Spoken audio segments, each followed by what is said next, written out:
Good morning, vinyl community. I am back from upstate New York visiting family for the holidays. Was an interesting trip to say the least. The flight into LaGuardia was on a tiny Delta plane, and there was 40 to 50 mile an hour wind gusts when we arrived in the city, and the plane was just bottoming out, and my stomach went into my toes multiple times. I've flown quite a bit over the years, never had an issue. Got motion sickness pretty badly, and I had also had the booster shot the day before leaving, because New York is not in the best of conditions for that. And so that kind of, I think it was a double whammy. So it was interesting second flight and drive home, and ended up, I had a dig planned in Rochester for the following day, so that ended up getting canceled because I didn't move from the couch the following day. But we ended up getting up to Rochester on Sunday, which was kind of the initial plan to begin with. And I did meet up with Dom from Seekingathread, and we had an epic dig. And I'll show you what I brought back. There's a lot of records here. This is going to be a substantially long video. I apologize. And then I've got my year-ender stuff to try to knock out, figure out what was good in 2021. So yeah, we'll get into it here with the records. The first record is one that had arrived right before I left town. And that is Byron Lancaster, Personal Testimony, on the Concert Artists label.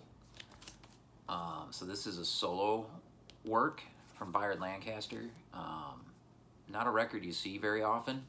I think it's from 1980. Yeah, solo recital. Voice, piano, flute, piccolo, bass, clarinet, soprano, and alto saxes. And yeah, they're singing from Byron here, and it's I dig it. Very diverse record, recorded in October of 1979, released in 1980. And the whole write-up here, all these words, is all done by Michael Kuskuna. Everybody knows from the whole Blue Note deal. But this is autographed.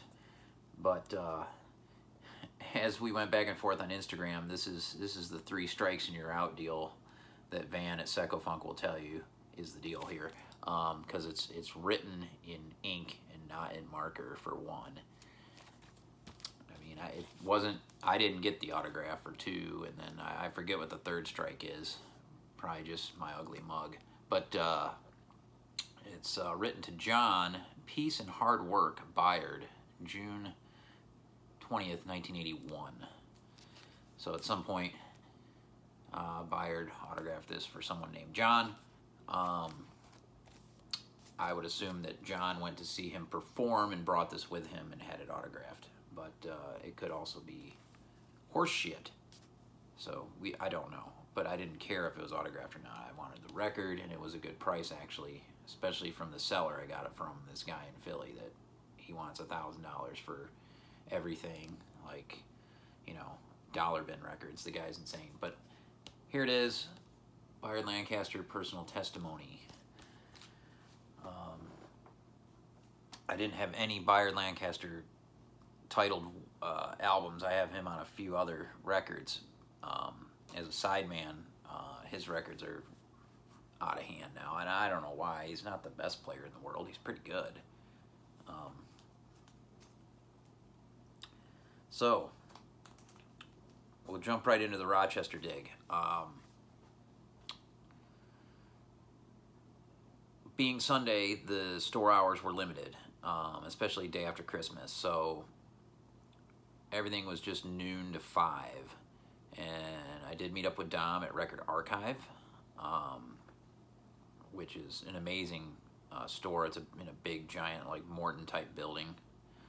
And you really kind of need an entire day for Record Archive. It's endless in there. Because their CD selection is just as outstanding as their record selection. They have a huge wall. Not the biggest of new arrival sections, but not terrible. But they have a huge jazz section, a huge back wall of rock. Just enormous. There's step ladders to use. So you kind of have to have a plan of attack. And whenever I go to Rochester, I always look at their Discogs listings first, because they have that stuff in store on site. So I can, if there's anything rare I want to bring back with me, I can pick it up off of that too. And they usually cut you a deal on the price.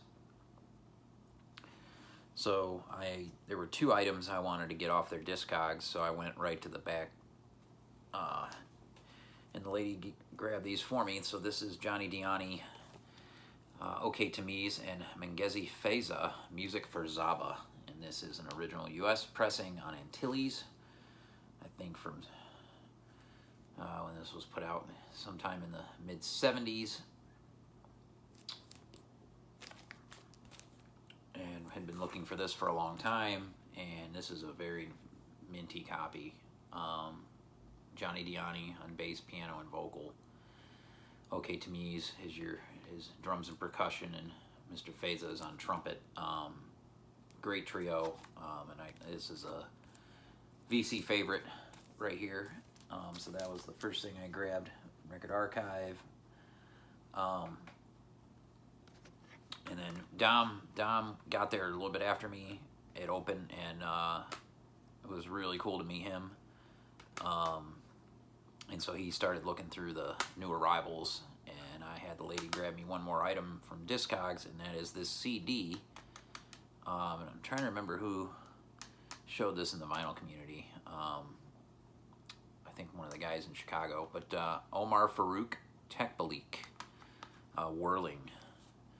And this is on Celestial Harmonies from 1994 out of Germany, and just fantastic stuff.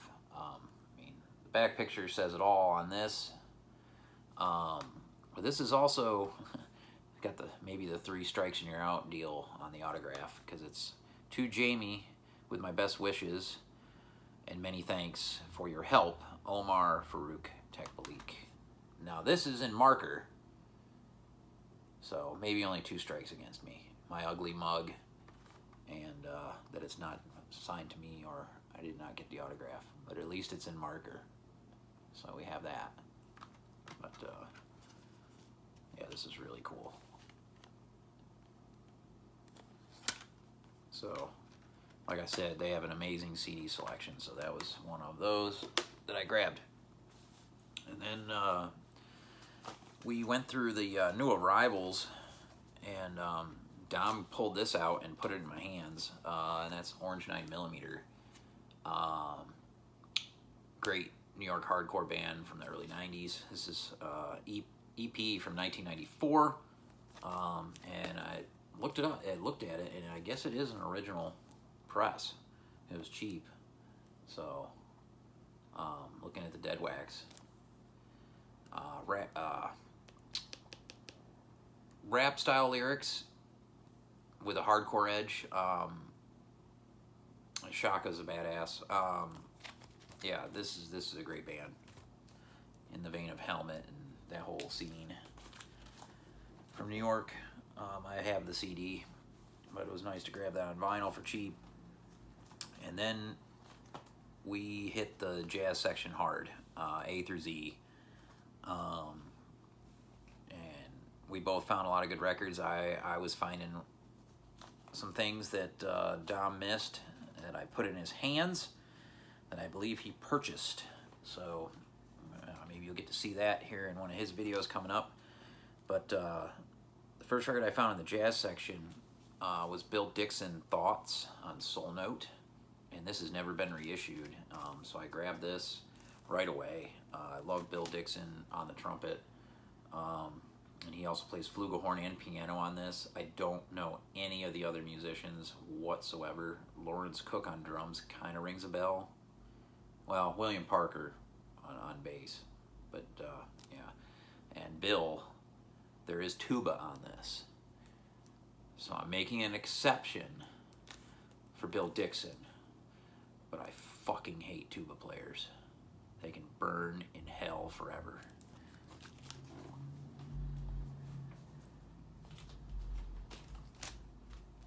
So moving down the line in the jazz section, the conversation for some reason got to be about guitar and jazz music. I guess we're not really that big a fan of jazz guitar, and so what do? I grab 2 jazz guitar records. Doesn't make any goddamn sense, but these looked really cool. So James Blood Ulmer, Are You Glad to Be in America? Blood. This is an original UK pressing on Rough Trade from 1980. Looking forward to getting into this. David Murray on tenor sax is what sold me here. I love David Murray's sound. Ronald Shannon Jackson on drums, who you'll see later. Oliver Lake on alto. Yeah, James Blood Ulmer on guitar, of course. So, yeah, this is probably gonna be dope. And it was super cheap. And then this was also super cheap. Baden Powell Quartet Volume 3 on Barclay, a French pressing. Brazilian guitarist who's just a badass. Anything I see Baden Powell, I'm gonna pick up. And this was like $8 or $10. So I grabbed it. Very cool. And then we got out of there, and Dom had some VCLT for me, which was very kind. And he gave me 3 records, and I did not have any of these. And I've been specifically looking for 2 of these, had them on my want list.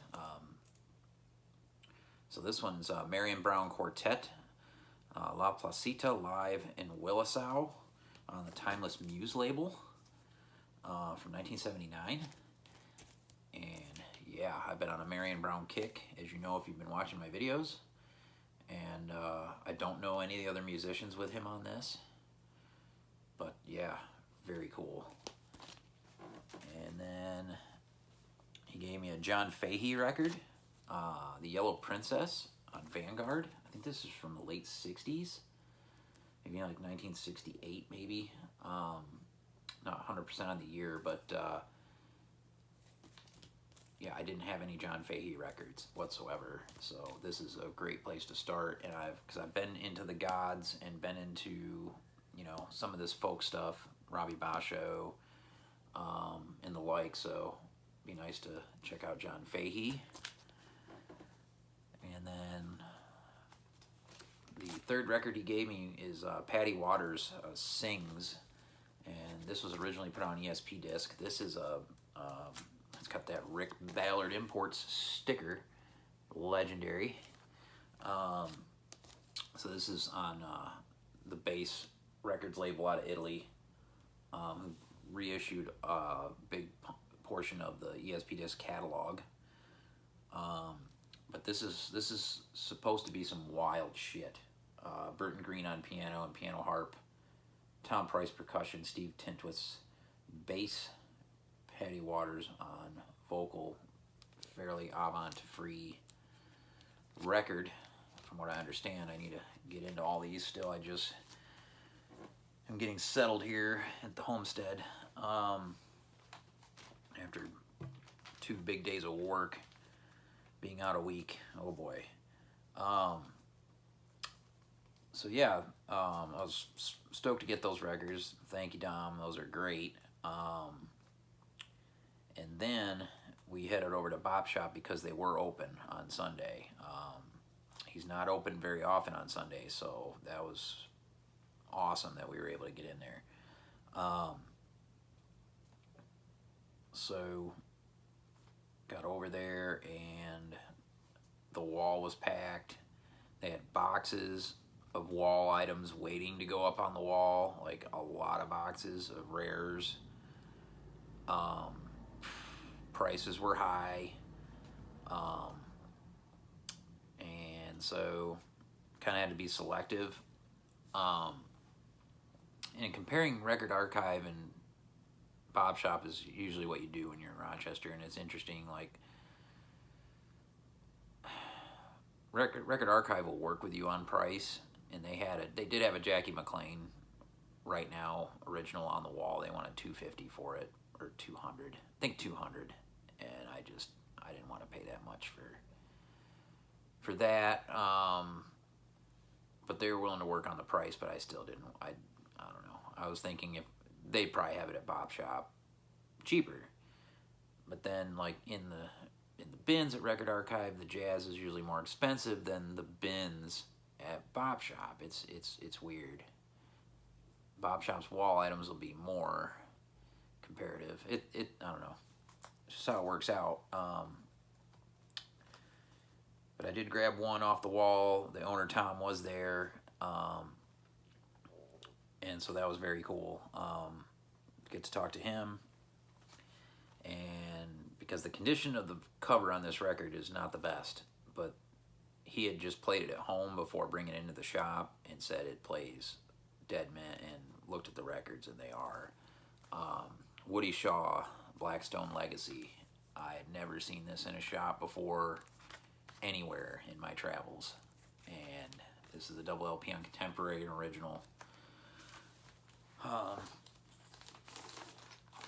yeah, the cover has seen better days, but it's all here. Hell of a lineup on this. Woody Shaw, Gary Bartz on sax, Benny Maupin also on sax and bass, clarinet, flute, George Cables, Ron Carter on the bass, Clint Houston as well on a track, and Lenny White on the drums. This is the green Contemporary label, not the yellow. But yeah, this was the big find of the trip. And yeah, I know Lavelle found a copy, a very nice copy, this year as well. He had been looking for probably a lot longer than I had, and it's just not the easiest record to come across.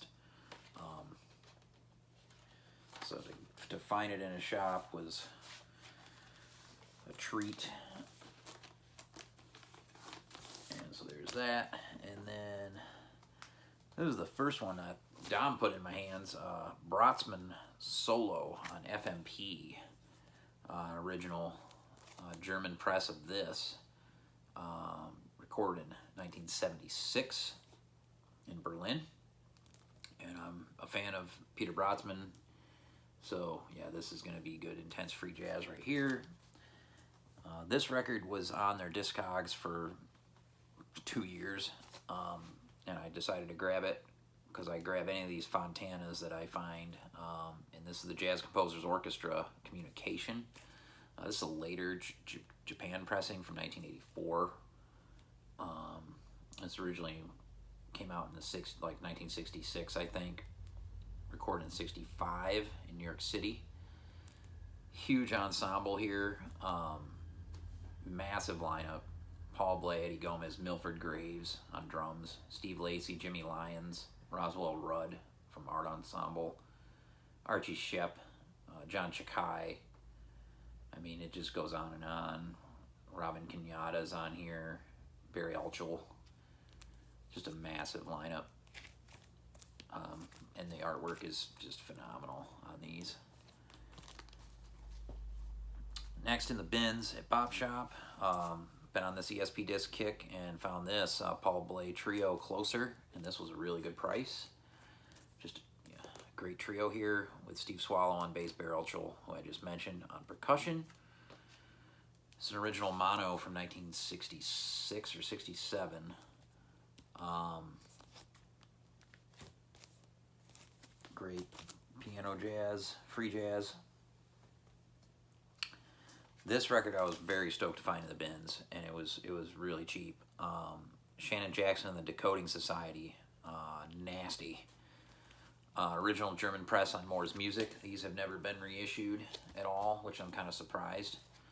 I imagine they will at some point, this series, but hell of a lineup on this. Ronald Shannon Jackson, of course, on drums, Vernon Reid on guitar, Charles Brackeen on sax, Byron Lancaster on sax, Con Jamal on the vibes. You have a couple electric bass players here that makes this, put some funk into it, but yeah, very stoked to find that. And there was another Shannon Jackson record that they had that I got at Amoeba. Alex put it in my hands as soon as we walked into Amoeba and told me I needed to buy it, and I did. And it was funny, they had that same record at Bop Shop, so I got it for Dom. And next in the bins was Nana Vasconcelos on ECM, original U.S. press from 1980. So this is just him and Egberto Gismonti on the Super 8-string guitar on one of the tracks. But yeah, Nana Vasconcelos plays marimba, percussion, voice, and gongs. So this is going to be fantastic. I love anything he's been on. And then Tom was back in the back for some reason for a minute, and he pulled this record out. I think I said something about, do you have any ESP disc stuff? And this is Gato Barbari Quartet, ESP 1049, an original. So it's Kalo Scott on cello, Norris Jones on bass, and Bobby Cap on drums, who I don't know. So just two songs aside, two long sides, recorded in '67. And I think he said, I can't remember how much he wanted for it. And I was like, well, there's a Dead Mint copy that Craig Moore Records by Mail has for $30. And he goes, you're buying a bunch of stuff and you just gave it to me. So this was a free ESP disc record. This had belonged to Alfred Tech Broadcasting Service, which is Alfred's in upstate New York. Alfred Tech, it's, I think, out past Hornell. Very cool to have a record from there. So obviously it was in their archives or was part of their radio station or whatever. And then lastly, I picked this up at Bop Shop. I did go through their punk section real quick, and they had this 12-inch of Dead Kennedys, Bleed for Me. So I grabbed it. Yeah, on the Alternative Tentacles label. Let's see what we got here. Love that. Love that label. So just a couple tracks. Here's the top loader on this record. Great punk from back in the day, from 1982. Anything Dead Kennedys right now I'm picking up. So there's that. And so that was Bop Shop. And then just a couple blocks down the street is Hi-Fi, and real small place. I hadn't been in there before, and Dom had recommended it. He said the prices were a lot better in there, and they were. Really good prices on records in there, and a decent selection of stuff. Kind of a lot of random stuff too, which was cool. So the first thing I found in Hi-Fi was this record.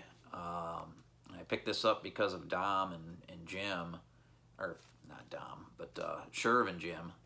And that's Magic Slim and the Teardrops, Raw Magic, on the Alligator label.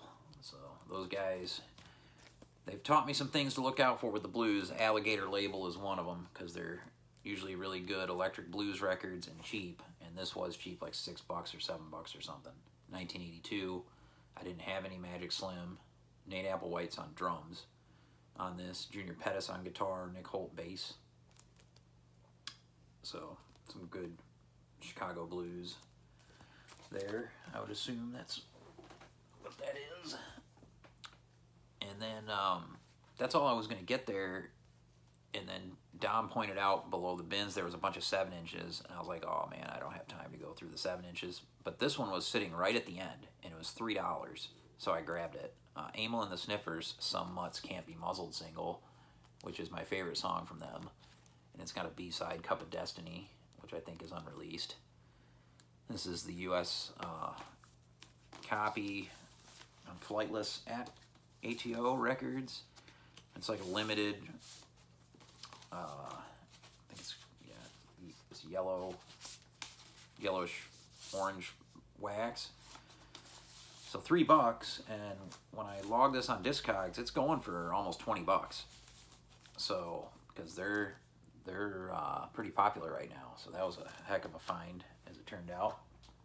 And then we didn't see it till the end in Hi-Fi, but he had a box of rare stuff right at the counter, and this was in there, so I grabbed it. That's Dead Kennedys, Plastic Surgery Disasters, an original from 1982 with all the good stuff. So this is got the poster and all that, the booklet. This big, huge booklet with all this cool artwork and stuff. But yeah, stoked this was in that bin as we were getting ready to leave. So I almost missed it. So that was the last thing I got on the Rochester Dig.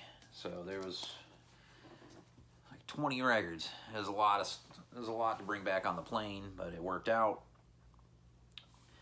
And so I got back, and then yesterday after work, we got out early, so I swung by Lunchbox because I got a gift card for Christmas. So we're going to show you what we picked up with the gift card at Lunchbox. And I hadn't been in there in a few weeks, so it was I figured it'd be picked over pretty good from Christmas, and it was. But I did find some things. So we're going to do the old what's in the red bag deal from Lunchbox. First up, I found this 7-inch for a couple of bucks. Black Rebel Motorcycle Club, Ain't No Easy Way. This is a UK original. I forget what year, like 2005. So this is backed with Still Suspicion Holds You Tight. I always pick up anything from Black Rebel I see that I don't have. Love that band from Los Angeles. It's great rock and roll.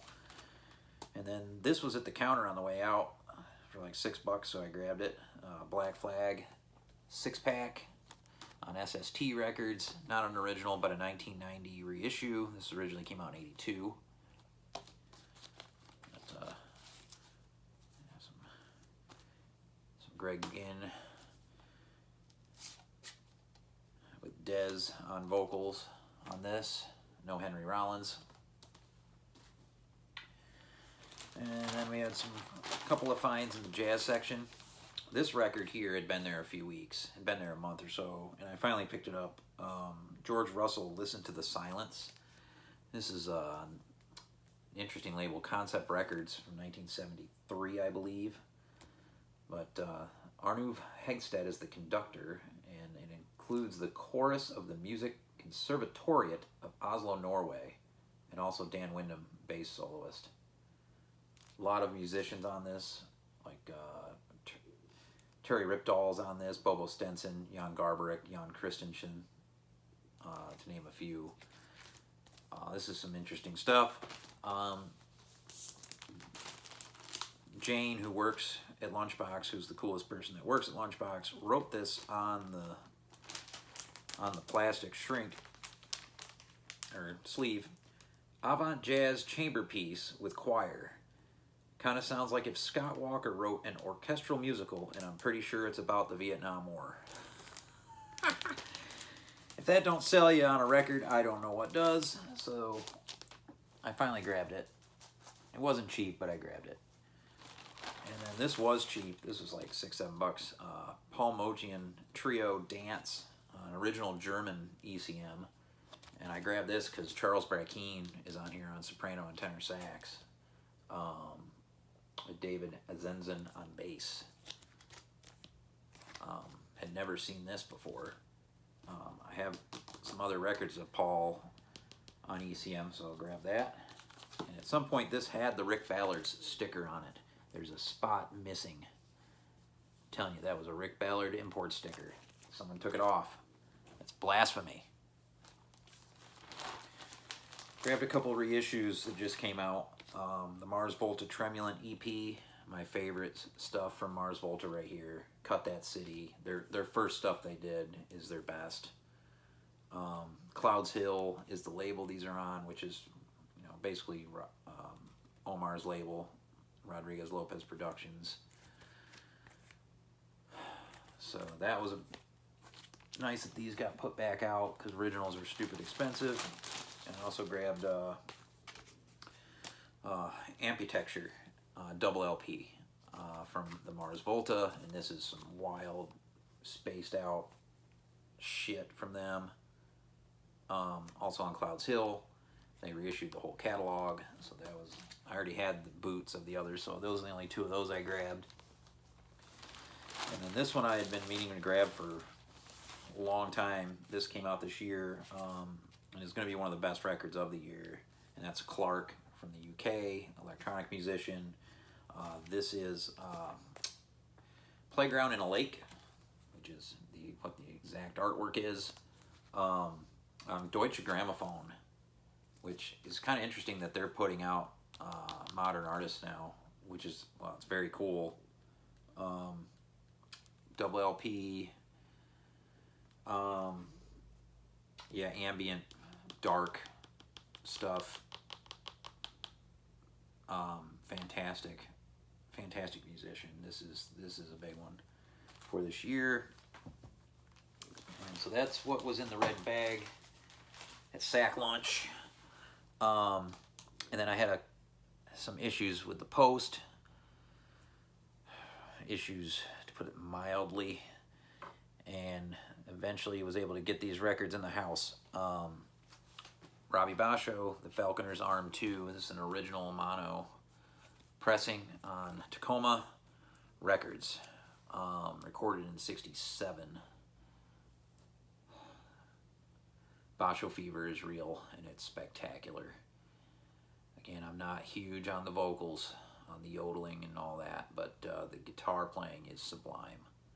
And I remember Campo showing this years ago in a video, and I sampled it, and at that time I couldn't do it, and for some reason now my ears are all in on this guy. I think it comes from digging Henry Texier and just something different with vocals, you know what I mean? So yeah, that was a big one. And then last but not least, I had pre-ordered this forever ago, Rid of Me Traveling. So limited press on Knife Hits out of Philly. Some good hardcore shit here. Female fronted. Ataria Rosenberg. Mike McGinnis from Fight Amp on guitar. He's a badass man. And anything he's involved with, I'm all about it.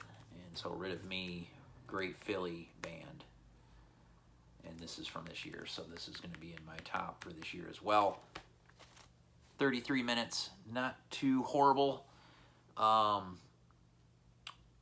Again, Dom, thanks for meeting me and working with me on the date, with me getting sick and everything on the plane. Had a great time. Epic dig. Hope you're all well out there. Peace.